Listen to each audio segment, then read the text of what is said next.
नमस्कार मित्रों, मत अभिमत पर आपका स्वागत है। मैं हूं राकेश कुमार। मित्रों, बिहार में शिक्षा को लेकर एक फिर आज ऐतिहासिक घटना घटी है। मैं ऐतिहासिक इसलिए कह रहा हूं कि आजादी के बाद से अब तक ऐसा कभी नहीं हुआ था कि किसी विश्वविद्यालय को बिहार सरकार पर उच्च न्यायालय में मुकदमा दायर करना पड़े, गुहार लगाना पड़े उच्च न्यायालय को कि हुजूर हमें हमारा वेतन दिलाइए। मतलब वेतन के लिए आज पटना उच्च न्यायालय में एक याचिका दायर की गई है और ये दायर किया है मगध विश्वविद्यालय के कुल सचिव समीर कुमार शर्मा ने। 78 पेज के इस याचिका में सारी बातों का विस्तृत ब्यौरा दिया गया है कि किस तरह शिक्षा विभाग द्वारा प्रताड़ित किया जा रहा है, वेतन को रोक दिया गया है, पेंशन नहीं मिल रहा है, विश्वविद्यालयों का सारा काम ठप पड़ा हुआ है, परीक्षाएं संचालित कैसे होंगी, ये बड़ी समस्या। इन सारे चीजों को लेकर यह याचिका दायर किया गया है।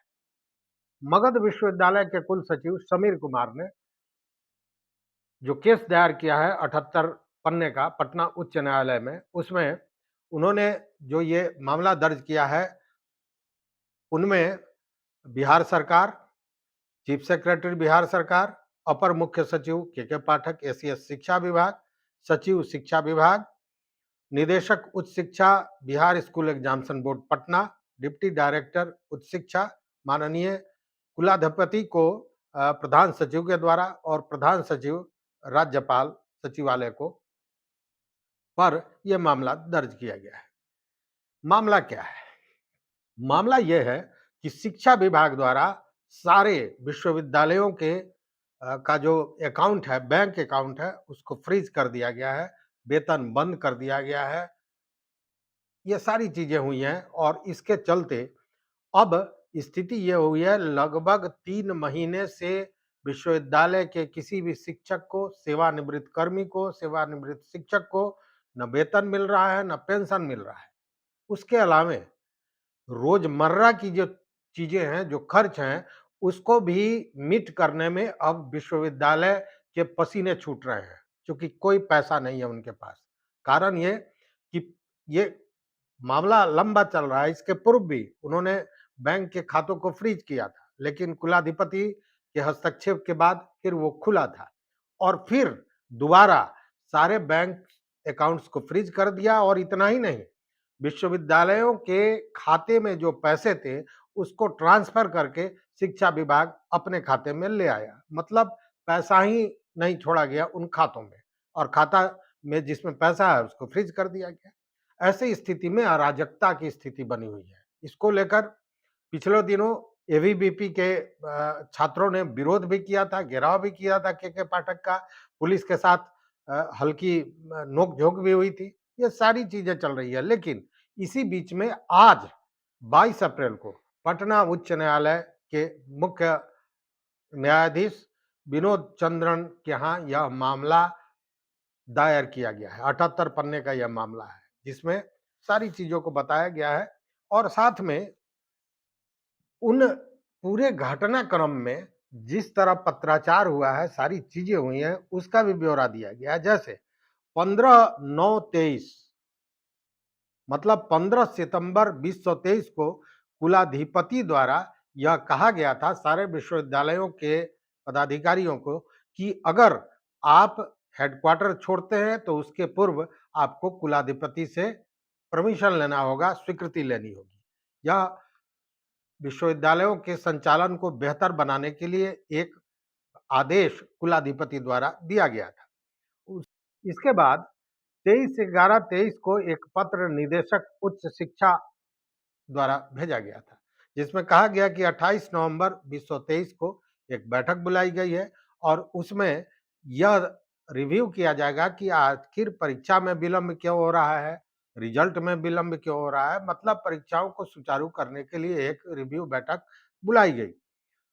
जो घटनाक्रम याचिका में दिया गया है, मैं उसकी चर्चा कर रहा हूं। फिर 28/11/23 को सचिव शिक्षा विभाग ने परीक्षा में विलंब को लेकर जो संबंधित पदाधिकारी विश्वविद्यालय के हैं, उनके वेतन पर रोक लगाने का आदेश दिया था।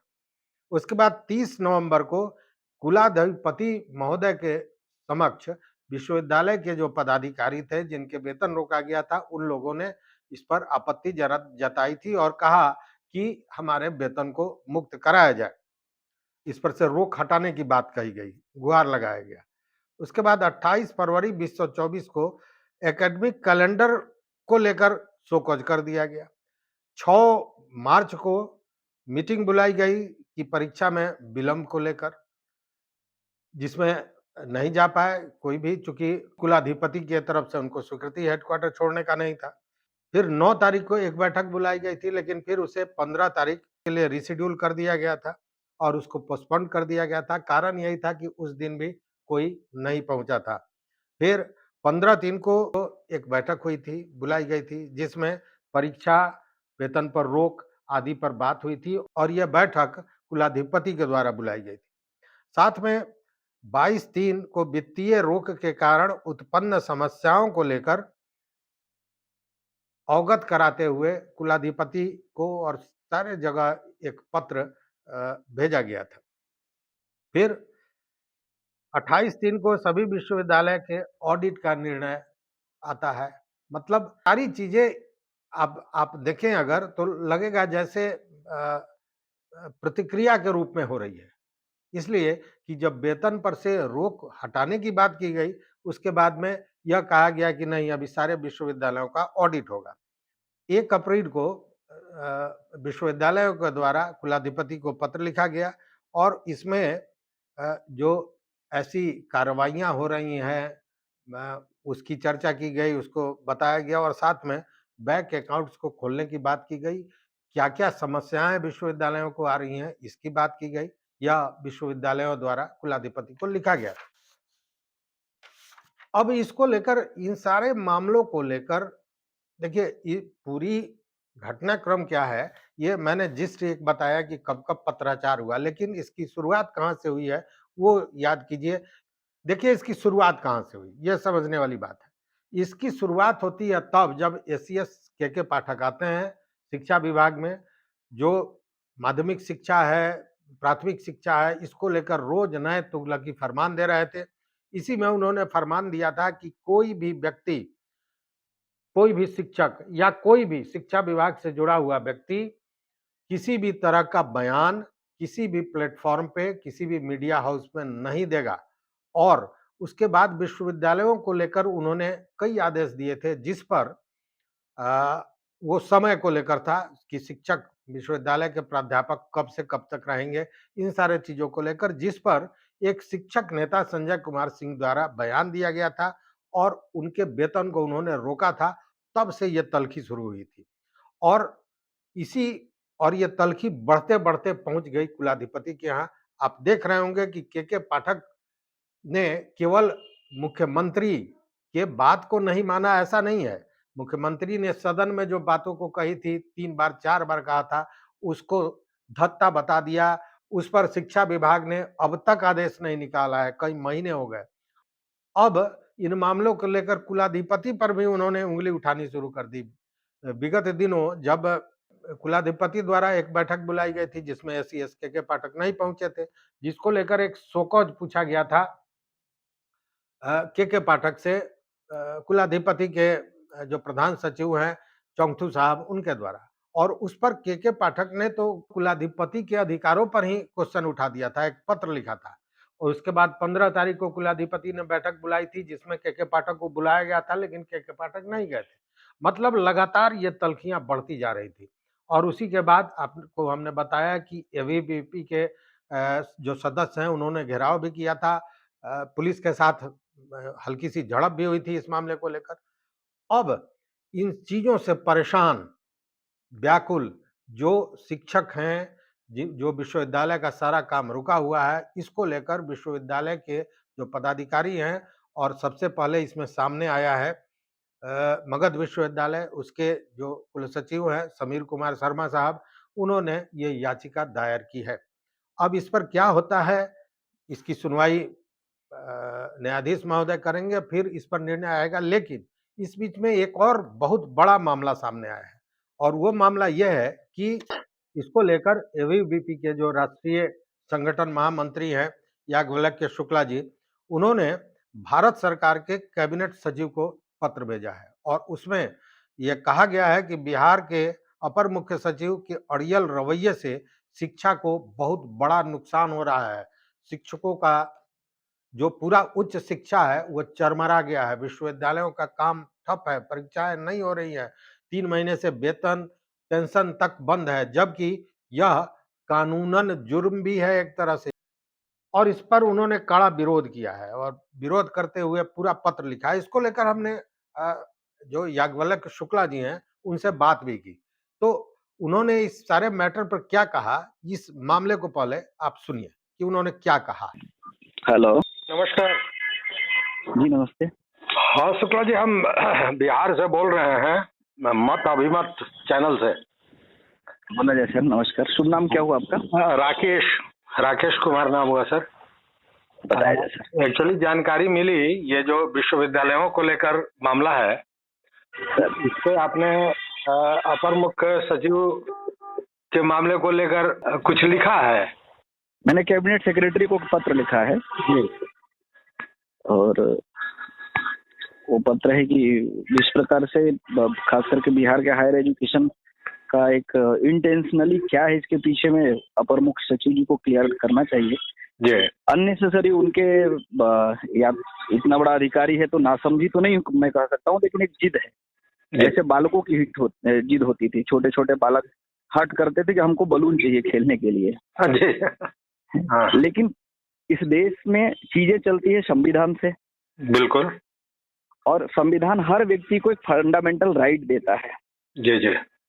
और व्यक्ति कोई सर्विस में है तो उसको सैलरी मिलना चाहिए। जी जी। लेबर लॉ भी यही बोलता है, यदि काम कर रहे तो उसके बदले में आपको मानदेय मिले, सैलरी मिले। बिल्कुल। और किसी भी देश के अंदर में जब तक आपातकाल की स्थिति नहीं होती है तब तक फाइनेंशियल क्राइसिस घोषित नहीं किया जा सकता है। जी। और यूनिवर्सिटियों के अकाउंट को फ्रीज किया है पाठक जी ने। जी जी। तो मेरा सवाल ये है, इसलिए हमने आज कैबिनेट सेक्रेटरी को पत्र लिखा कि ये बिहार के लगभग 26,90,000 स्टूडेंट के भविष्य की बात है। जी।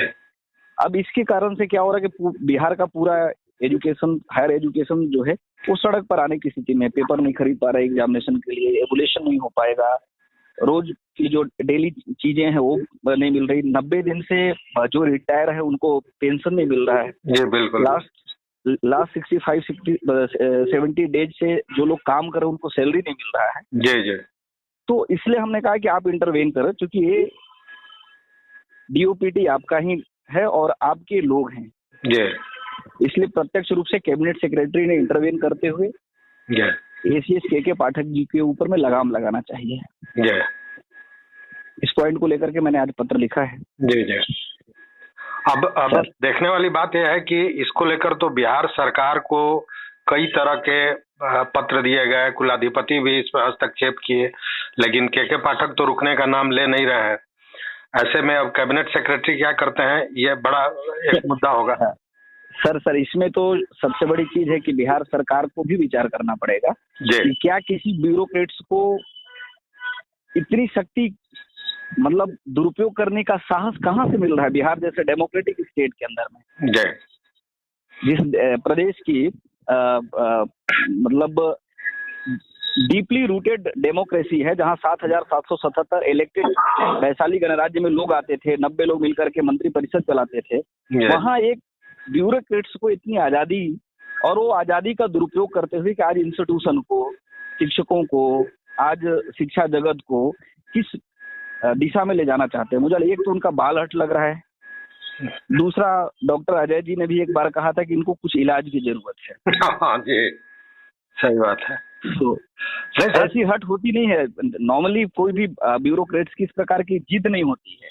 नहीं, आपने जो कैबिनेट सचिव को लिखा है ये महत्वपूर्ण इसलिए हो जाता है कि आपने जो कहा कि बिहार सरकार को सोचना चाहिए, तो स्थिति यह है कि सदन में जो मुख्यमंत्री कहते हैं, जो आदेश देते हैं, उसको भी ये नहीं मानते हैं। कुलाधिपति ने बैठक बुलाई, उसमें ये नहीं गए, उसमें 2 टाइम्स नहीं गए, 2 बार नहीं गए वहां पे। जी। जो कि राज्यपाल सह कुलाधिपति है और राज्यपाल किसी भी स्टेट का सर्वे सर्वा है, हेड है, वो हेड कस्टोडियन है किसी भी स्टेट का, गवर्नर। बिल्कुल। और गवर्नर होने के कारण से एग्जिस्टिंग है उसके पास, उनके पास में कुलाधिपति का। और इन्होंने जो पत्र, एक और पत्र लिखा, इसलिए मैंने बोला कि संवैधानिक रूप से अपने आप को के पाठक क्या समझ रहे हैं मालूम नहीं। आप आर्टिकल 7 के आधार पर बोल रहे हैं कि चांसलर जो है वो गवर्नमेंट एम्प्लॉई है, लेकिन कानून को और संविधान को कभी भी टुकड़ों में नहीं पढ़ा जा सकता है। बिल्कुल। आर्टिकल 7 पढ़ रहे तो आर्टिकल 9 भी साथ में पढ़ना पड़ेगा। अब तो सवाल ये है सर कि ये कुलाधिपति के अधिकार पर ही क्वेश्चन उठाने लगता है। अब ये तो या तो नासमझी आप इसको बोल सकते हैं, या पागलपन बोल सकते हैं। तो ये शुद्ध पागलपन है, इसमें दूसरा क्या कहेंगे। क्योंकि सरकार गवर्नर की होती है, मुख्यमंत्री गवर्नर के होते हैं, इसीलिए वही गवर्नर अपॉइंट करते हैं मुख्यमंत्री को अपॉइंट करते हैं। सही बात है। शपथ कराते हैं उनको, चीफ जस्टिस को शपथ कराते हैं। और आप उनसे पूछोगे कि आप तो ये गवर्नमेंट एम्प्लॉई हैं, मुझे लगता है या तो खुदकुशी है। बिल्कुल बिल्कुल। या फिर आप इतना ज्यादा अपनी सत्ता का, अपनी पावर का, या एक सबसे बड़ी सवाल ये है कि या तो ये ब्यूरोक्रेट्स अभी जो मॉडल कोड ऑफ कंडक्ट है उसका दुरुपयोग कर रहे हैं, उसकी आड़ में राज्य को डिरेल करना चाहते हैं। बिल्कुल बिल्कुल। तो या तो पागलपन है, या नासमझी, या खुदकुशी है। लेकिन इसका दुष्परिणाम जो है बिहार के स्टूडेंट को भोगना पड़ रहा है। नहीं, भोगना पड़ रहा है सर। शिक्षकों की स्थिति खराब है, हमने कई लोगों से बात की है। और ये बड़ा मैंने आपका स्वागत योग्य ये कार्य है कि आपने इसको कैबिनेट सचिव को लिखा है कि कम से कम वो इन चीजों पर हस्तक्षेप करें, क्योंकि बिहार सरकार की तरफ से कुछ होगा ऐसा महसूस नहीं होता है। ये बिहार सरकार की चुप्पी पर तो मैंने 3 बार सवाल पहले भी खड़ा किया है कि सरकार की चुप्पी थोड़ी समझ से परे है। बिल्कुल बिल्कुल। या सरकार समझना नहीं चाहती है, या सरकार ब्यूरोक्रेट्स के सामने विवश है। लेकिन मैं नीतीश कुमार को एक अच्छा मुख्यमंत्री मानता हूं कि नीतीश कुमार में भी विवश नहीं होंगे, लेकिन फिर भी इतनी बड़ी दुरुपयोग करने की छूट यदि के पाठक को मिली है तो सवाल तो सरकार के साख पे है। सरकार की तो इसमें मिट्टी पलीद हो गई है, जितनी शिकायत हुई है, जितना आरोप उन पे लगा है, लेकिन बावजूद अब तक आंख नहीं खुला। पता नहीं क्या मामला है अभी तक। लेकिन खैर आपका ये जो काम है ये स्वागत योग्य है, क्योंकि सभी शिक्षक, सभी विद्यार्थी, सभी परेशान हैं और इसकी आवाज हम लोग लगातार उठा रहे हैं। हमने रास्ता निकल जाए, हमारा प्रयास इतना ही है। बिल्कुल। चाहते हैं कि मुद्दों का समाधान हो जाए। जी जी। और आप सब लोगों का उसमें साथ मिले। बिल्कुल बिल्कुल सर। ठीक सर, चलिए, बहुत बहुत धन्यवाद सर। तो सुना आपने एबीवीपी के जो राष्ट्रीय संगठन महामंत्री हैं याज्ञवल्क्य शुक्ला जी, उन्होंने कैबिनेट, भारत सरकार के कैबिनेट सचिव को पत्र लिखा है और उसमें पूरे डिटेल्स में सारी चीजें लिखी हैं। वो पत्र आपको दिख रहा होगा स्क्रीन पे। और साथ में बिहार सरकार को क्या करना चाहिए, क्या उससे अपेक्षाएं हैं, सारी बातों पर गहन उन्होंने बात की। अब देखने वाली बात यह है कि कैबिनेट सचिव इस मामले में किस तरह हस्तक्षेप करते हैं, और नहीं तो फिर आगे आप समझ रहे हैं कि एबीवीपी को कहीं ना कहीं सड़क पर उतरने की भी जरूरत पड़ सकती है, और ऐसा होगा। हालांकि अभी इसका खुलासा उन्होंने नहीं किया है, लेकिन वो कहते हैं ना कि बात निकलेगी तो दूर तलक जाएगी। जब मामला ये कैबिनेट सचिव तक पहुंच गया और एबीवीपी ने बजाबते इसे अपने हाथ में ले लिया है, तो यह अब रुकने का नाम नहीं लेगा, यह जानी हुई बात है। कहने का मतलब कि बिहार सरकार और को के पाठक ने अपने जो ये जिद है, जो उनका ये काम करने का तरीका है, इसको कहीं ना कहीं कटघरे में डाल दिया है और के पाठक चारों तरफ से घिरते जा रहे हैं। अब मामला न्यायालय में पहुंच गया है, अब मामला भारत सरकार के कैबिनेट सचिव के यहाँ पहुंच गया है। तो देखना यह है कि आगे क्या होता है। आगे जो भी प्रोग्रेस होगा, जो भी नई जानकारी होगी, लेकर आपके पास उपस्थित होंगे। लेकिन निवेदन यह है कि अगर चैनल पर नए हो तो निश्चित रूप से सब्सक्राइब कर लें, क्योंकि उसमें आपका कुछ नहीं जाता है और हमें उससे ताकत मिलती है कि हम आपकी आवाज को उठा सकें। और इस सारे बिंदु पर अपना विचार, अपना मत और कोई जानकारी हो तो जरूर हमारे कमेंट बॉक्स में आकर दीजिए। देखते रहिए मत अभिमत। बहुत बहुत धन्यवाद, कोटिशः आभार।